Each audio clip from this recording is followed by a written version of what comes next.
de que en los primeros años de este siglo la población adolescente iba a ser muy numerosa, que tenía necesidades específicas, que requería de atención especializada y que estábamos en tiempo de ir formando los cuadros para la atención de la población adolescente.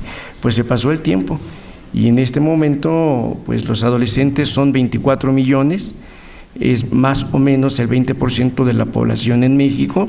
1 de cada 5 mexicanos es un adolescente y no tenemos los recursos humanos para la atención específica de sus problemas de salud. Así es que el balón pues se queda en la cancha del médico familiar y del médico general. Así es que me parece muy buena oportunidad esta para dar los elementos básicos en la atención del adolescente. Otro punto también importante es que de esos 24 millones de adolescentes, la mitad son mujeres, que de esos 24 millones, 2.200.000 habitan en el Distrito Federal, que de esos 24 millones, casi 8 millones son adolescentes sin ocupación. Ya no utilicen por favor el término ninis, son adolescentes sin ocupación. Y lo que no dicen los medios, pero que es un punto importante en destacar, es que el 75% de esos adolescentes sin ocupación son mujeres. Y que el 40% de esos adolescentes sin ocupación son de nivel económico medio y de nivel económico bajo. O sea, la problemática de desempleo, de falta de oportunidades, no se concentra únicamente en las poblaciones de estratos económicos bajos. Y la contraparte, que hay 7 millones de adolescentes que trabajan o que estudian y que trabajan, que no deberían de estar, deberían estar en la escuela preparándose, pero bueno, no es un problema que podamos abordar en este momento. Y recordar que para la Organización Mundial de la Salud, la población adolescente es la población que está entre los 10 y los 19 años de edad. Estos son los adolescentes que los medios de comunicación nos presentan con mucha facilidad, ¿no? Y bonitos, güeritos, bien vestidos, pero realmente no son como esa fotografía, más bien se parecen a estos, ¿no? Los que cotidianamente atendemos en nuestras instituciones, o a estos, ¿verdad? Adolescentes de escasos recursos económicos, con embarazo precoz, con una serie de problemáticas alrededor, y no olvidar también, también adolescentes urbanos, que este es un grupo de la Casa del Adolescente, con el cual en varias ocasiones nos fuimos a campamentos recreativos, y no olvidar que las culturas juveniles que normalmente comentamos, los ARC, los EMOS, etcétera, son culturas urbanas, pero que existen otros grupos de adolescentes con características específicas y que no se parecen para nada a las culturas urbanas, como serían los indígenas, por ejemplo. Entonces, los grupos y las culturas adolescentes son bastante variables. Esta es la primera causa de mortalidad del grupo adolescente en general. Y vean ustedes que la primera causa de mortalidad son los accidentes. Y esos accidentes tienen que ver con el uso del automóvil y en un alto porcentaje con personas que estaban en ese momento alcoholizadas o con bajo efecto de drogas. Pero también esta mortalidad tiene que ver con situaciones de violencia, con agresiones, con heridas por arma de fuego, por arma blanca, etcétera, donde también el uso de ciertas drogas, de ciertas sustancias, está presente. Y otras, y vean ustedes que hasta el final aparecen las complicaciones del embarazo, parto y puerperio. Y lo comparé con la mortalidad masculina para este mismo grupo de edad. Y si ustedes se dan cuenta, pues es prácticamente la misma, ¿verdad? La mortalidad en el grupo adolescente está matizada por una situación estrictamente de género, y eso hay que tomarlo en cuenta. Estas son las principales causas de egresos hospitalarios en adolescentes, tanto varones como mujeres. En los varones, traumatismos, lesiones por otras causas externas y otras alteraciones, y en las mujeres, pues matizado todo en el área de la sexualidad y de la salud reproductiva, parto único espontáneo, complicaciones por cesárea, por aborto, etcétera. Entonces vean ustedes cómo la mortalidad y la morbilidad del grupo adolescente se ve matizada por situaciones de género. Estas son las 10 principales causas de consulta que tuvimos desde que se fundó la clínica en 1991 hasta el 2001. Y bueno, hay una gran variedad de causas de consulta para este grupo de edad. Debo decirles que la Casa del Adolescente es una institución que únicamente atiende población adolescente, no atendemos otras poblaciones, es de las pocas que existen en el país y en la ciudad con esta situación. Y quisiera llamar la atención sobre las entidades que están en color rojo, porque son situaciones que es importante tomar en cuenta. Empezamos a manejar en 1996 el concepto de adolescente en riesgo, y el cual lo continuamos manejando hasta el 2001 o 2002 aproximadamente, y estaba dentro de las 10 principales causas de consulta en nuestra clínica. Pero ya a partir del 2002, 2003 a la fecha, empezamos a manejar otro concepto que es el adolescente vulnerable. Y vamos a ver en qué se diferencia uno del otro en el transcurso de la plática. ¿Qué es un factor de riesgo? Para irnos ya enfocando a lo que es el tema. Es una característica o una cualidad de una persona o comunidad que incrementa la probabilidad de daño a la salud. Y aquí viene la segunda parte que es necesario subrayar. Ya no es únicamente daños a la salud, ya el concepto de atención integral al adolescente por lo menos tiene que ser superado e irnos más allá, sino que también incremente la posibilidad de daño al desarrollo humano. Y entonces el desarrollo humano, entendiendo por conceptos de ONU y de OMS, como aquel que tiene que ver con la salud, con la educación y con el estándar de vida, de tal manera que las acciones que clínicas de atención al adolescente puedan dar para la atención de este grupo tiene que ir más allá de la salud. ¿Qué es un factor protector? Es una característica o cualidad de una persona o comunidad que disminuye la probabilidad de daño a la salud o al desarrollo humano. ¿Qué es una conducta de riesgo? El tema es conducta de riesgo. Son comportamientos actuales asociados a mayor probabilidad de daño a la salud o al desarrollo humano. El factor de riesgo, el factor protector, es un antecedente que puede o no derivar en una conducta de riesgo. Los factores de riesgo derivan en conductas de riesgo en algún momento del ciclo vital.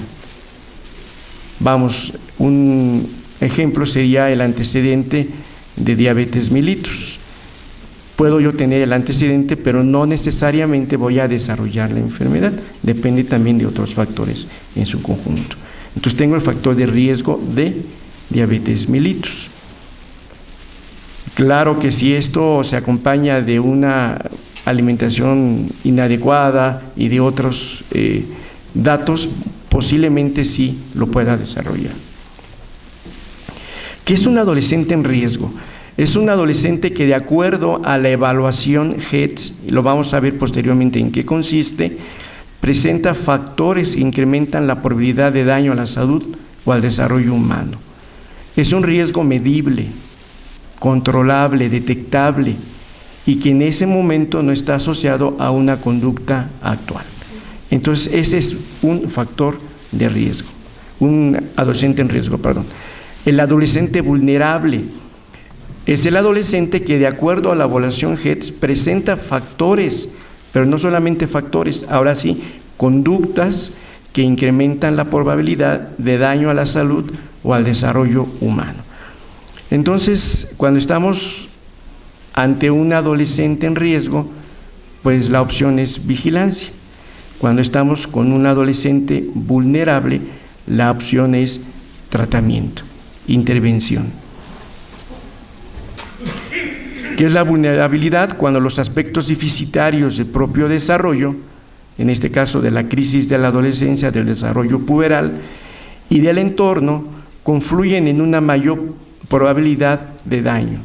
Por lo tanto, la vulnerabilidad depende de la interrelación entre factores protectores, factores de riesgo que desencadenan conductas de riesgo y la posibilidad de daño. La vulnerabilidad, por lo tanto, es un concepto dinámico. A veces se incrementa, disminuye, desaparece o vuelve a aparecer, porque depende de varios factores en su conjunto. ¿Cuáles son las conductas de riesgo más frecuentes en el adolescente? Que ya no acuda a la escuela es una conducta de riesgo, por diferentes motivos. Ya vieron el porcentaje de adolescentes que pueden tener problemas de trastorno por déficit de atención o de problemas de aprendizaje. Sin embargo, es un porcentaje mínimo ante el gran volumen de adolescentes que en este momento no acuden a la escuela. Otra conducta de riesgo son relaciones coitales no protegidas, o sea, sin uso del condón. Intentos e ideas suicidas, el uso o abuso de drogas, la presencia de conductas violentas, la práctica de deportes extremos tan en boga, pero sin la supervisión ni el equipo necesario para su práctica, la presencia de autolesiones y dietas innecesarias. Son algunas de las conductas de riesgo más frecuentes en el adolescente. Hay una serie de factores que están relacionados con patología específica del adolescente y que tienen que ver con embarazos no deseados, con infecciones de transmisión sexual, con adicciones, con suicidio, entre otras alteraciones que presenta el grupo adolescente. Y entonces a estos factores se les ha llamado factores protectores de amplio espectro, o sea, aquellos que si el adolescente los presenta en su historia clínica, en la evaluación HEDS, posiblemente lo protejan contra estas alteraciones que estamos mencionando. ¿Y cuáles son? Una familia contenedora, una familia que pone límites, que acompaña al adolescente en su crecimiento, que sabe perfectamente bien sus necesidades y las intenta cubrir. Entonces es una familia contenedora con buena comunicación interpersonal. Ese es un factor protector. Que el adolescente tenga buena autoestima, que no haya factores del entorno que dañen su autoestima, que tenga un proyecto de vida elaborado o más o menos imaginado y que sea un objetivo a alcanzar dentro de su desarrollo. Ese es un factor protector muy importante. Que tenga un locus de control interno bien establecido, o sea, que sepa sus límites, los valores, que sepa lo bueno y lo malo y que entonces tenga el control de sus impulsos y de su conducta. Que tenga un sentido de vida elaborado, para qué estoy viviendo, por qué estoy aquí. Que permanezca en el sistema educativo formal es un factor protector. Fíjense cómo la escuela puede ser factor protector o factor de riesgo. Y finalmente que tenga un alto nivel de resiliencia, o sea, la capacidad de salir exitoso aún en un caso de un ambiente nocivo. Y entonces esto es la resiliencia. Entonces estos son los factores protectores de amplio espectro. Pero también hay factores de riesgo de amplio espectro, como sería una familia con pobres vínculos entre sus miembros, no existe contención, no existen límites, no hay interés en el desarrollo de los adolescentes, estos están prácticamente libres, etcétera. Que haya violencia dentro de la familia, que la autoestima del adolescente permanentemente esté dañada por el entorno familiar o social, que pertenezca a un grupo de conductas de riesgo, o sea, un grupo de adolescentes con uso de drogas, que sean violentos, que sean delincuentes, etcétera. Que tenga deserción escolar, es un factor de riesgo. Que tenga un proyecto de vida muy débil o que no exista. Hasta hace algún tiempo les preguntábamos a los adolescentes a qué se querían dedicar, era una parte de la entrevista que nosotros hacíamos, y hace algunos años nos decían: queremos ser agentes judiciales, ¿no? Bueno, pues está bien. Bueno, no es la mejor opción, pero bueno, tiene una idea de qué es lo que quiere. Al cabo de los años cambió y les preguntamos lo mismo: ¿a qué te ibas a dedicar? ¿Qué quieres ser cuando seas grande? Pues quiero ser narcotraficante. Bueno, pues a todo dar. Bueno, ya cambiaron sus opciones, ¿no? Y bueno, en el año 2010, 2011, que fueron mis últimos años en la casa del adolescente, entonces la respuesta era: ahora quiero ser chef. Entonces ahí nos damos cuenta cómo el entorno social Los medios de comunicación influyen de manera determinante en adolescentes débiles, en adolescentes con ausencia de proyectos de vida, y entonces esto distorsiona mucho su desarrollo. Y bien, específicamente factores de riesgo que tengan que ver con adicciones, pero primero vamos a definir qué es una farmacodependencia de acuerdo a la OMS, que es el estado psíquico y a veces físico causado por la interacción entre un organismo vivo y un fármaco, caracterizado por modificaciones de comportamiento y por otras reacciones que comprenden un impulso irreprimible por tomar el fármaco en forma continua o periódica. Eso es farmacodependencia. ¿Qué es un fármaco? Es una droga o sustancia que, introducida al organismo vivo, puede modificar una o varias de sus funciones. Es una sustancia ajena al organismo que, al entrar en él, altera alguna de sus funciones normales y las distorsiona, las disminuye o las altera. Y aquí es importante ver los niveles y los grados del uso de drogas. El uso y el abuso puede ser manejado de manera adecuada por el médico familiar y por el médico general. Sí, además contamos con algunos apoyos cercanos, pero las adicciones no. Ese sí es un grupo de mayor capacidad. ¿Qué es el uso? Es el consumo casi nunca continuado de una droga. La persona la toma de vez en cuando, suspende el consumo cuando quiere y no le produce problemas de salud ni sociales. Por ejemplo, el alcohol, ¿verdad? Yo puedo ir a una fiesta, tomarme una copa, ese es un uso de alcohol, pero no me modifica mi conducta, no me pongo borracho y no pasa nada, ¿no? Igual en alguna situación social o en la casa puedo tomarme un buen whisky, relajarme y se acabó el problema, ¿sí? Ese es un uso de una droga. Un abuso. Este patrón de consumo produce problemas de salud sociales, emocionales, hay intoxicaciones frecuentes, algunas incluso con riesgo físico. La vida del individuo comienza a estar distorsionada a causa de la sustancia. Entonces es el mismo ejemplo del alcohol. Entonces ahora sí tomé en la fiesta, pero me puse borracho. Y entonces esto me puede dar una gastritis erosiva, me puede dar una pancreatitis, hay problemas de salud, pero también hay problemas sociales. Mi esposa me corrió porque ya no me acepta, porque llegué borracho, por ejemplo, o voy manejando un automóvil y choco bajo los efectos del alcohol. Entonces hay una serie de problemáticas que están alrededor del uso de la sustancia. Y esto le llamamos entonces abuso. Y finalmente la dependencia o adicción. Se pierde el control sobre el consumo. Se utiliza a pesar de los efectos adversos que produce. No puede limitar o suspender su consumo. Su vida social, laboral o económica puede estar muy alterada. Suele padecer además trastornos orgánicos. Entonces la vida de este individuo pues está en función de las drogas. Si trabaja o sale a la calle, es en función de conseguir la dosis que le corresponde ese día. Su vida está alrededor del uso de sustancias tóxicas y lógicamente con una gran gama de manifestaciones clínicas, tanto físicas como psicológicas como sociales, por el uso de esa droga. Y a eso le llamamos nosotros dependencia o adicción. ¿Cuáles son los factores o conductas de riesgo para adicciones en el grupo adolescente? Pues que algún familiar sea alcohólico o haga abuso del alcohol dentro del seno familiar. Que tenga amigos, o sea, sus pares, que frecuentemente utilicen sustancias tóxicas.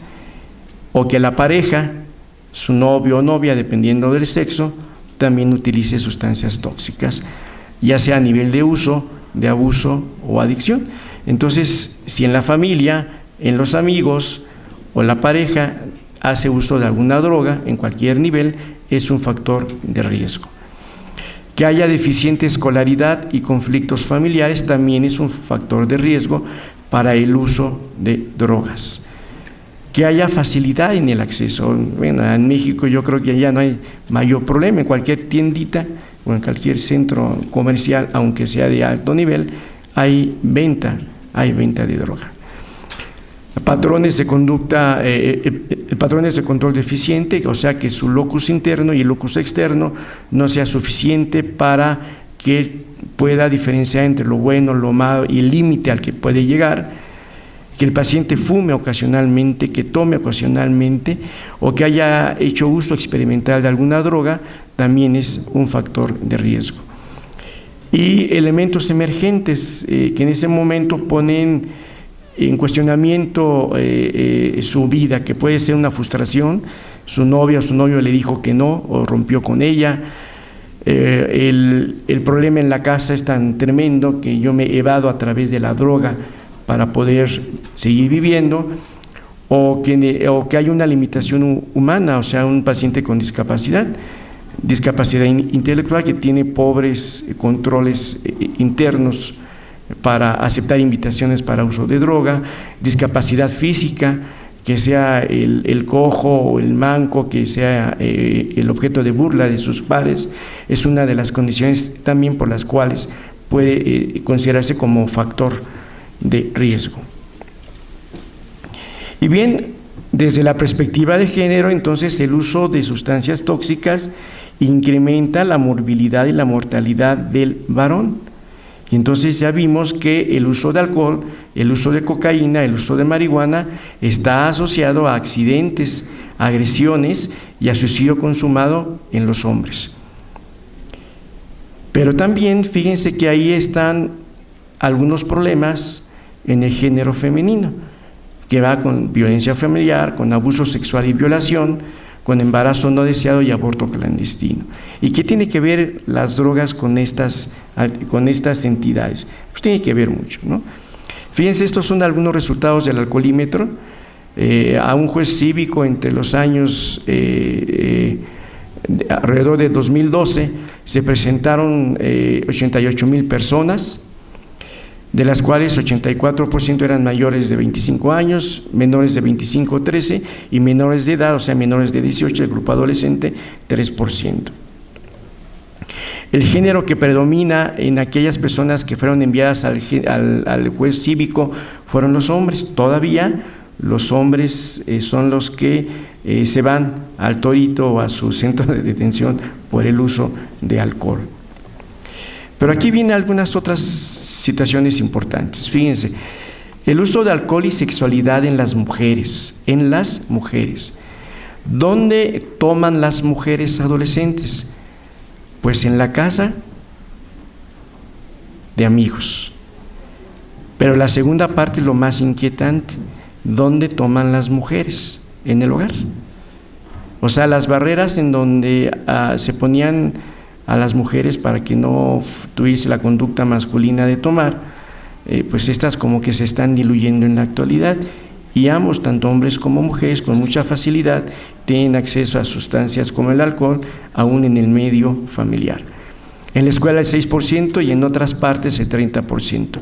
¿Con quién toman las adolescentes? Con amigos, 53%, pero preocupante, ¿no? 38% con familiares, que puede ser papá, mamá, hermanos, primos, etcétera, y eso con permiso, con anuencia del entorno familiar. Con la pareja 7% y sola 1%. El 82% de estas mujeres que fueron encuestadas, es un estudio en varios países de Latinoamérica, tenían uso de bebidas alcohólicas, o sea, solamente lo probaban y tenían control sobre la cantidad que tomaban.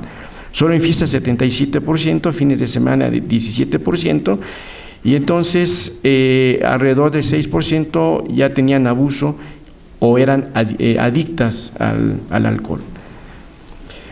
Frecuencia de relaciones sexuales en mujeres después de ingerir bebidas alcohólicas. Entonces, cuando el 70% tenía de vez en cuando alguna relación, cuando bebía. El 30% siempre que bebía tenía relaciones. Entonces es un alto porcentaje. El uso de alcohol aunado a tener relaciones coitales. Desinhibe el alcohol. Pero aquí viene lo más importante. Frecuencia de relaciones sexuales después de ingerir alcohol en mujeres adolescentes, pero en grados, ¿verdad? Cuando la mujer bebe de 1 a 3 tragos, solamente el 1% tiene relaciones. Cuando bebe más de 3 tragos, el 17%. Pero cuando se emborracha, hasta el 62% de ellas tiene relaciones coitales. Entonces, el uso de alcohol está relacionado con relaciones sexuales, que además de eso tiene algunas características. La literatura menciona que el uso de alcohol y sexualidad en mujeres incrementa el número de relaciones coitales. O sea, una mujer que toma tiene más frecuentemente relaciones coitales. Y esas relaciones más frecuentes con menor uso de preservativo. Y también incrementa el número de parejas sexuales. Y lógicamente de infecciones de transmisión sexual, de embarazos no deseados y posiblemente situaciones de violencia en donde a lo mejor ni consciente estuvo porque estaba en estado alcohólico. Entonces, y esto es importante por estos datos, por eso es importante señalarlo y conducirlo hacia lo que es género y equidad. Si no lo presentamos así, no vamos a modificar conductas que hasta los médicos también tenemos en relación con lo que es mujer y con lo que es hombre. En México, de 4 a 6% de las mujeres fueron violadas en algún momento de su vida reproductiva. El 65% de ellas lo fueron entre los 10 y los 20 años de edad, o sea, a la edad adolescente. Al año hay 120,000 violaciones, por lo tanto existe riesgo de embarazos no deseados o productos de esta violación que van desde 9,600 a 12,000 embarazos al año. Pero lo más grave es que solo el 10% de ellas presentan denuncias y de este 10% que presentan denuncias frecuentemente lo hacen después de las 72 horas. ¿Por qué es importante ese tiempo? Porque es el tiempo en que se inicia la terapia profiláctica para SIDA, para infecciones de transmisión sexual. También es el tiempo en donde se puede dar la pastilla del día siguiente y prevenir un embarazo. Entonces, estos son tiempos importantes y valiosos. Y entonces, ¿cuántas de estas mujeres fueron violadas bajo el efecto del alcohol? Ya sea uso de ellas o del entorno. No lo sabemos, pero es una pregunta que con el tiempo vamos a tener que responder. Y lógicamente, describir que tenemos una masculinidad que se llama masculinidad hegemónica y que influye tanto en la morbilidad y la mortalidad del grupo adolescente. Ya lo vimos en las causas de consulta, lo vimos en la morbilidad y lo vimos en la mortalidad. ¿De qué hablamos cuando hablamos de masculinidad hegemónica? Pues es un estereotipo cultural que presenta a los hombres como activos, como fuertes, como capaces del trabajo físico arduo, productivos, competitivos y orientados a lo externo, que combaten en guerras y penetran el cuerpo de la mujer y que determina relaciones desiguales entre los géneros. Entonces, estamos inmersos en esta masculinidad hegemónica. Por supuesto que ya tenemos tiempo que los grupos feministas y algunas instituciones tienden a llamar la atención y a modificar conductas. Sin embargo, esto no lo vamos a ver sino hasta dentro de unas decenas de años, cuando haya realmente equidad de género. Por lo tanto, el uso de drogas y la masculinidad hegemónica está asociado a accidentes automovilísticos, a lesiones por violencia, a mayor cantidad de homicidios, a traumatismos por deportes extremos, porque al estar bajo el efecto de alguna droga, pues no se pone su equipo de protección o le parece fácil romper los límites de este deporte extremo, y suicidios consumados. Factores y conductas de riesgo para suicidio. Hay factores ambientales. El desempleo, fíjense cómo cada vez que existe una crisis económica, bueno, en México estamos en una crisis eterna de desempleo, pero cuando se incrementa el número de desempleados, se incrementa el número de suicidios. Que haya disponibilidad de armas de fuego, o sea, que estén al alcance del adolescente. Que tenga un sistema de valores débil, o sea, le cueste trabajo saber qué es bueno y qué es malo, qué hace daño y qué no le hace daño, no solamente en relación con él, sino también en cuanto a su entorno. Cuando hay mayor incidencia de abuso sexual infantil, existe el riesgo también de mayor frecuencia de suicidio. Y fíjense, esto es dramático. En otro foro presentaremos un trabajo en donde veremos cómo el silencio es una de las características que rodea al abuso sexual y a la violación en las mujeres. Pero es un súper silencio cuando esto es en los varones.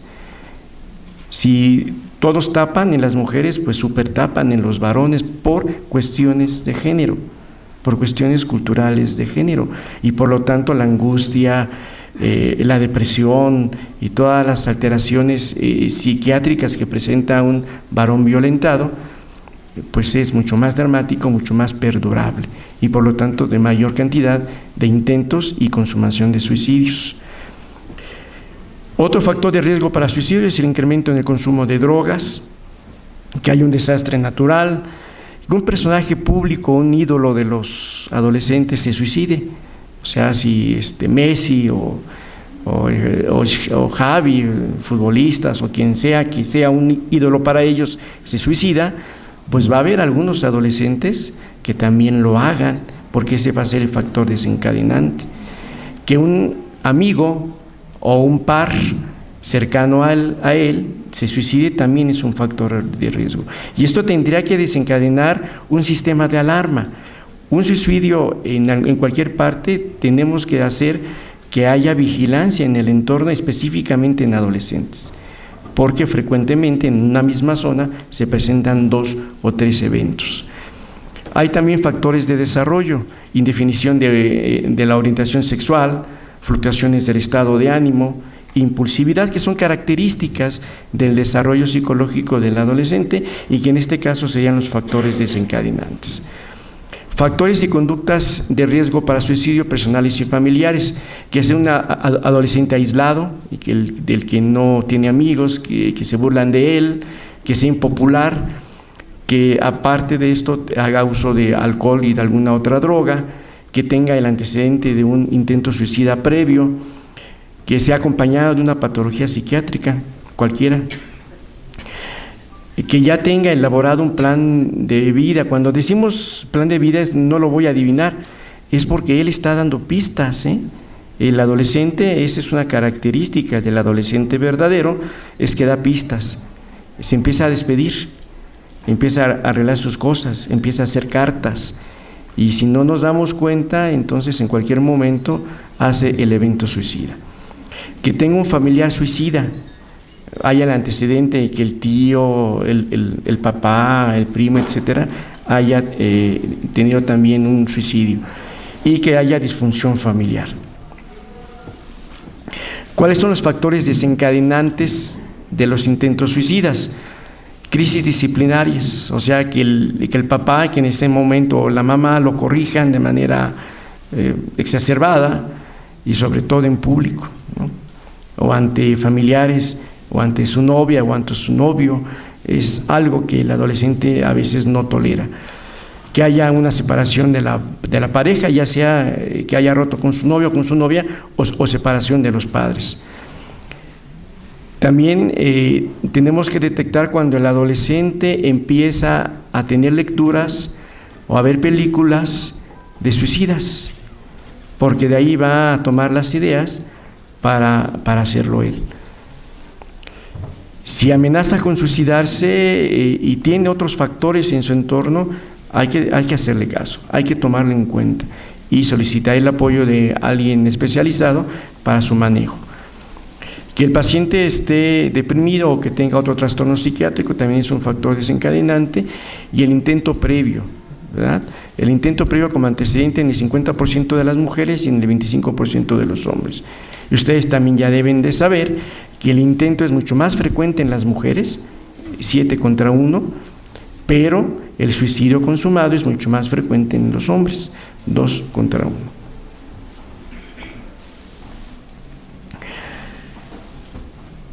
Los intentos suicidas y las conductas de riesgo tanto para adicciones como para suicidio son más frecuentes en adolescentes con comportamiento problema. O sea, con adolescentes que desde la escuela nos están diciendo que es violento, que pega, que se aísla, que no tiene amigos. Son algunas de las características que tendríamos nosotros que tomar como factores de riesgo y someterlo a vigilancia. Y si hay alguna conducta ya detectada específica, entonces someterlo a tratamiento. Los padres y familiares son críticos en la iniciación de las conductas riesgosas. Recuerden que el entorno familiar es fundamental, tanto de protección como de riesgo. Debemos siempre de tener una perspectiva de género en el manejo de este tipo de situaciones y ver la etapa del desarrollo puberal y desarrollo psicosocial en que se encuentra el adolescente, tanto para adicciones como para suicidio y para relaciones sexuales desprotegidas. Por ejemplo, la pubertad precoz, o sea, es un factor de riesgo en mujeres. ¿Sí? Que ya tengan todos sus elementos femeninos puestos y funcionando a los 12, 14 años es un factor de riesgo. Pero la pubertad tardía es un factor de riesgo para el varón, igual, porque es el que de chaparrito, el que tiene voz de niño, el que se burlan todos de él, etc. Entonces, en ambos aspectos el desarrollo puberal es también fundamental.